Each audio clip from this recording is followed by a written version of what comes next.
ஓ கலியுக முதல்வனே போற்றி.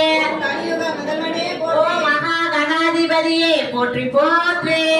மகா கணாதிபதியே போற்றி போற்றி. இப்ப வந்து அந்த ஊதுவத்திய விநாயகரை காமிச்சு அந்த வெத்திலை பாக்கு நெய் வச்சு சமர்ப்பணம் பண்ணுங்க.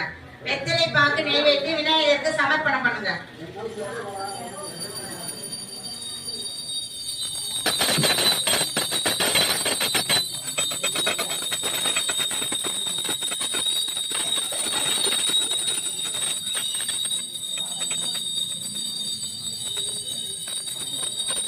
யார் மைக் வச்சிருக்கோம் மணி சாப்பிட்டு மைக்கில் கேட்குற மாதிரி பண்ணுங்க.